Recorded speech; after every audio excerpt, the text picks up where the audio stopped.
morning everybody. I say good morning, I don't know what time of the day this video is going to go out, but we are here at Awesome and we are doing our PowerMax tour. So basically we've got a convoy going together with all of our liveried cars and some customer cars, and we're going to head down to PowerMax where we're going to see the touring cars. So we've got the 3 Audis. I'm not sure if there's any other touring cars at the facility, but obviously we've got the PowerMax Awesome sponsored S3, and then we've got obviously the Euro Car Parts LKQ 2 Audis as well. So once we've done that, we're going to have a little show around, the factory, and then we are going over to the Piston Club, which is an automotive themed pub, and we're going to have some great food, drinks, and a get together. See you soon. It's the overcomers anthem. Moving mountains and dancing. Got the keys to the kingdom. So by faith we already won. Whole squad gotta walk right. Tell the enemy it ain't a fair fight. 'Cause the battle's already lost. Check the scoreboard.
10,000 folks to my right. But I'll win with the most high. You got me set for life.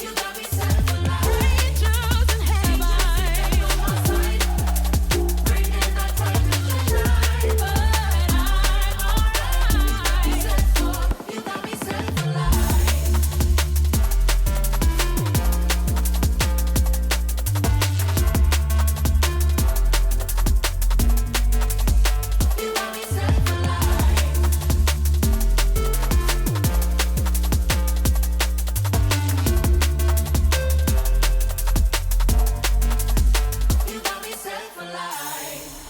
Right guys, so we're in the Bentley, currently ahead of the convoy.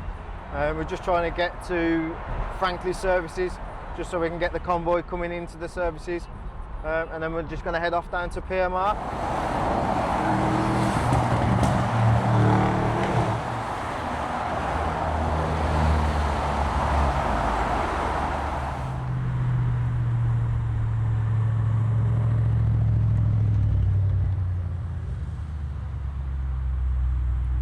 Wayne's got to go the other way, he's got to charge the car.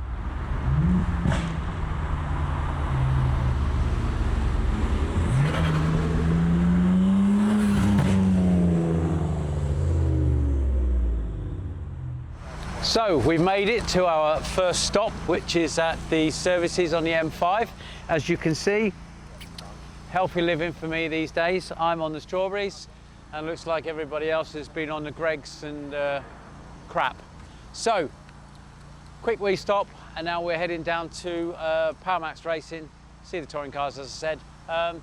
Yeah, so let's get back on the road.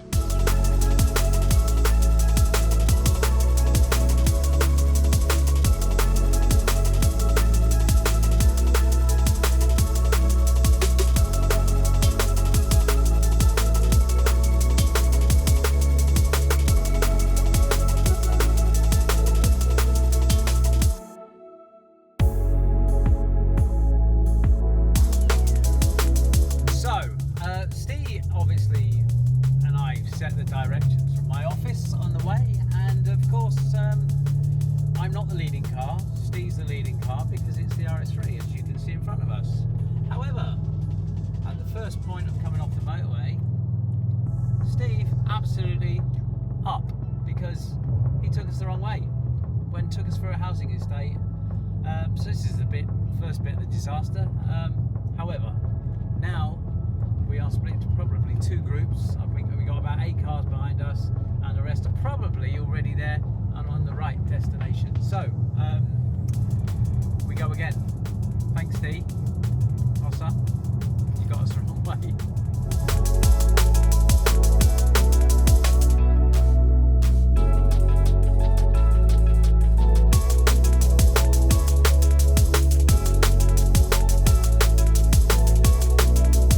So here we are. We have now eventually arrived at PowerMax Racing. Just met Adam Weaver, so going to get the guys together and let's go and have a look at the cars and look at PowerMax Racing's facility.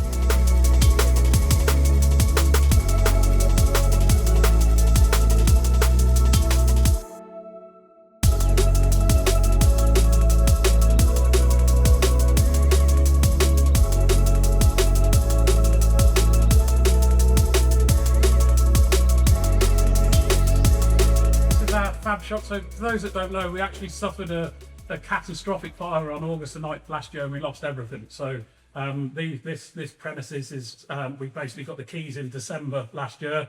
The place was horrific.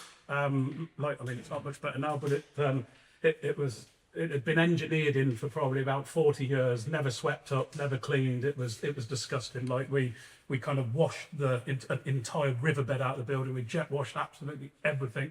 And then we just painted everything. So everything was painted white, the ceilings a lot, and then we threw it back on the floor and started moving our stuff in, basically. So this is very much a kind of a make-do. Our old site is currently being demolished, and we will build a purpose-built sort of warehouse and factory and that to go back over to. But some of this gives you a sign of what goes into building a touring car. So a lot of the bits on the table now are starting, things being made and sorted to go on to the new touring car that's at the end.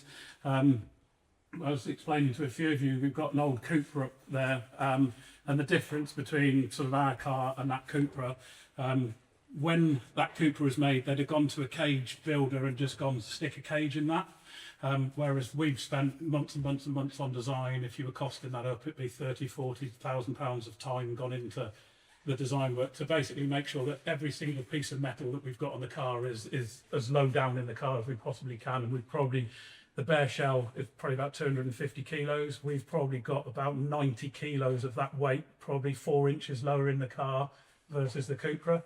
And that's the kind of thing that makes a massive difference in terms of performance. Like you could take the Cupra to a test day, you could chuck 100 grand at it doing 10 test days, and you'd never ever get that kind of extra performance. And you know, we're chasing a tenth of a second. Why does normal mean better? So obviously, just the weight's much lower down. So when it comes to cornering, you know, you're tipping that weight round the corner, and you know, so we're not only are we lighter as a shell.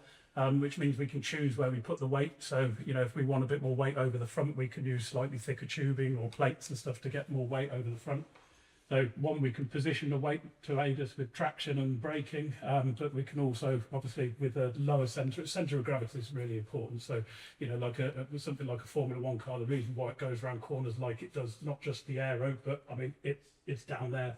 You know, where it'd be like trying to imagine racing your van versus racing a car around the track, all the body roll and all that sort of stuff. So, but they'd have also used a lot of quite standard kind of bracketry and things that maybe you can buy off Demon Tweaks or, you know, that sort of stuff. Whereas on the table, we've literally designed every single bracket, connector, everything we possibly can, you know, rather than buying just a standard plate.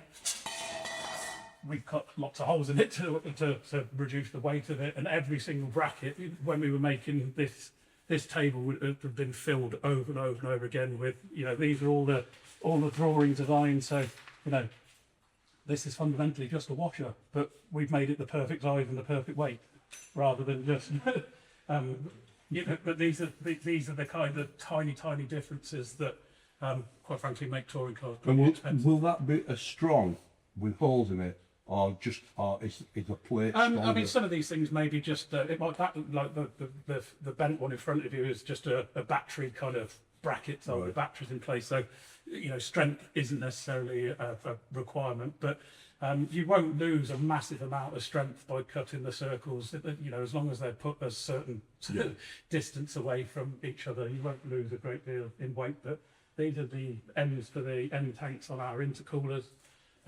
This is we've won the contract to supply a new junior championship onto the TOCA BTCC package for next year. So that launches in 2027. So this is where they get built. So that's one of them about ready to go off and be painted and to then start having the bodywork and all the kit put in it basically. So hopefully we will manage to sell sort of 22 of those cars between now and sort of March next year, and they'll be in the championship. We've got a few old kind of bits of machinery for fabricating metal just through here, and then if you want to stick your head through the end there, you'll just see a small amount, the amount of tyres we have to deal with to go racing. So that entire end room is literally just full of wheels and tyres. So they only last about 20, well, they don't even last 20 minutes, to be honest. So no tyre will ever do 2 races. So we use, That's not achieved out, is it? no, they're £300 a tyre, and they basically do a 20-minute race. And we buy between 12 and 16 tyres per car per weekend. Yes, it's bloody expensive. What does it cost to run one of the cars? So a touring car budget, really, you want to be bringing in sort of 550, 600,000 a car. Certainly on a 2-car team, if you're running a 2-car team properly, you shouldn't be getting much change out of 600 grand with all the damage and hospitality and everything that you need to kind of pay for included. Obviously we've got 3 cars, they go into 4, so you get some economies of scale. Like I don't need another warehouse, I don't need another a technical director, and there's those sorts of economies of scale. So that's where you start coming down to the maybe 550, 575 when you kind of have those. But it's expensive. It's very, very, very hard to get the sponsorship money in, and obviously people like Mark and all the people at Awesome that have kind of partnered with us and helped us raise the budget to go racing. They're vitally important. So, on behalf of me, I thank you all for supporting that business and coming down with them today. It means a lot. Thank you.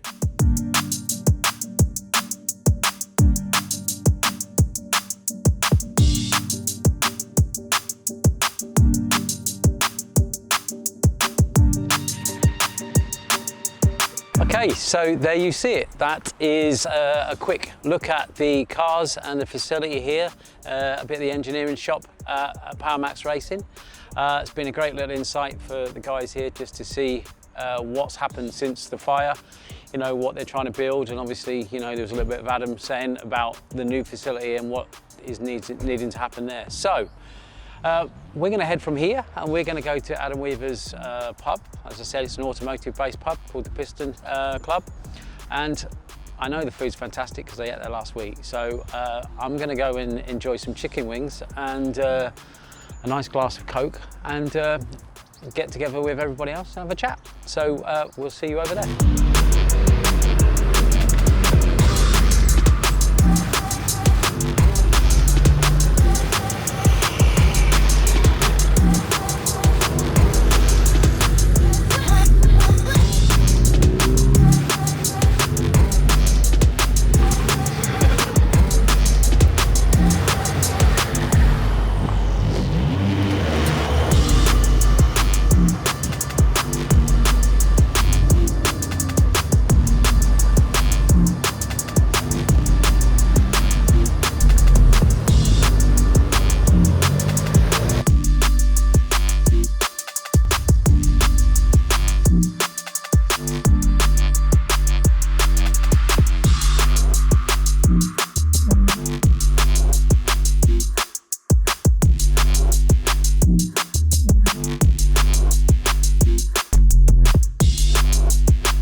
So here we are, we're at the Piston Club.